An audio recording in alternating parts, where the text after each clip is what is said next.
Beaucoup soupçonnent l'application d'être sous le contrôle des autorités chinoises. De plus en plus de pays interdisent à leurs fonctionnaires de l'utiliser sur leur smartphone professionnel. Nous avons eu la preuve que TikTok utilisait l'application via une équipe basée à Pékin pour surveiller la localisation de citoyens américains. Quand vous chargez cette application sur votre téléphone, quelles sont les données qui sont susceptibles d'être transférées en Chine et, selon la loi chinoise, bien entendu, à la disposition du gouvernement chinois. Faut-il avoir peur de TikTok? Enquête sur l'application la plus scrutée du moment.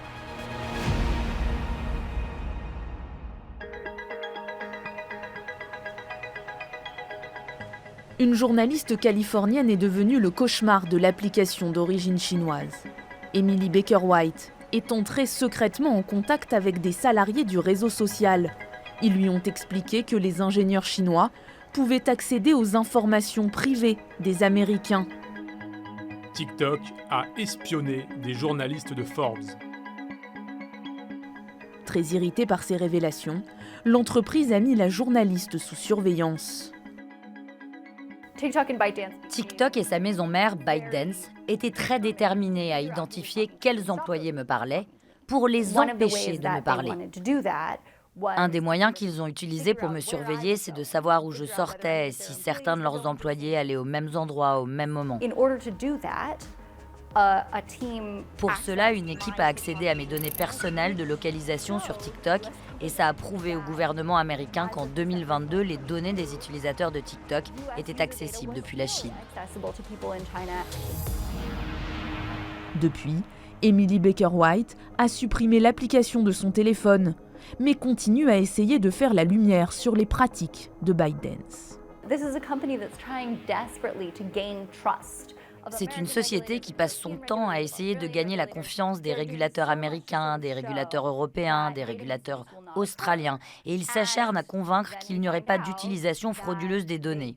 Et voilà qu'on apprend qu'ils ont accédé aux données d'utilisateurs américains pour des raisons obscures. Et le truc, c'est que s'ils arrivent à savoir quel café je fréquente, ça veut dire qu'ils peuvent en théorie surveiller la localisation de dissidents chinois vivant hors de Chine ou de membres de gouvernements européens, américains ou de n'importe quel pays. TikTok, cheval de Troie des autorités chinoises pour espionner des dissidents et récupérer les données privées des utilisateurs occidentaux. Une accusation lourde, alors que le réseau social imposait jusque-là un autre récit, celui de l'irrésistible succès d'une start-up chinoise. L'application TikTok a été créée à Pékin en 2016 par l'entreprise ByteDance. Dans cette vidéo, son fondateur, Zhang Yiming, se met en scène dans l'appartement ayant abrité ses premiers bureaux. Ça ne sont plus des bureaux, c'est un appartement familial désormais. Il y a des fois, on n'arrivait pas à payer les factures, donc ils nous coupaient l'électricité. Aujourd'hui, Zhang Yiming est le deuxième homme le plus riche de Chine, avec une fortune estimée à 50 milliards de dollars. C'est un jeune homme qui s'est passionné pour l'informatique très tôt et s'est passionné pour tous les récits fondateurs de la Silicon Valley et tous les fondateurs d'entreprises qui ont réussi justement à bâtir des empires sur la base de success stories comme ça, nés dans un garage. Donc Zhang Yiming, il a fait un petit peu l'équivalent, mais à la chinoise, c'est-à-dire qu'il a fondé ByteDance dans un appartement. ByteDance est devenu un géant des réseaux sociaux.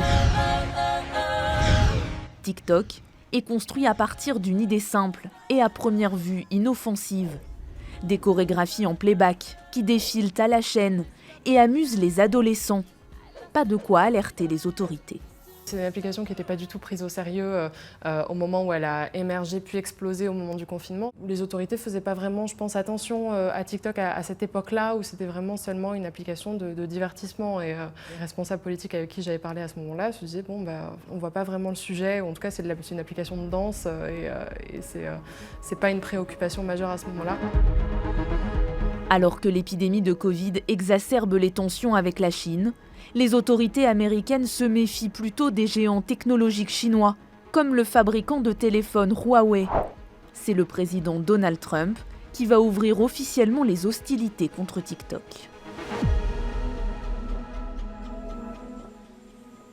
Juin 2020, Donald Trump s'attend à faire salle comble pour son premier grand meeting de campagne dans l'Oklahoma. Mais des milliers de jeunes opposants se sont passés le mot sur TikTok. Ils ont réservé des places, mais ils ne viendront pas. I got 2 tickets, so that means there's gonna be at least 2 empty spots. Résultat, des milliers de sièges vides dans le stade. Les raisons de Donald Trump d'en vouloir à TikTok ne sont pas forcément les mêmes que pour d'autres. Donald Trump n'aime pas TikTok parce que des ados lui ont fait foirer un de ses meetings. Vexé d'avoir été dupé, Trump impose la question de l'interdiction de la plateforme dans le débat public, dans le contexte de tensions stratégiques avec la Chine.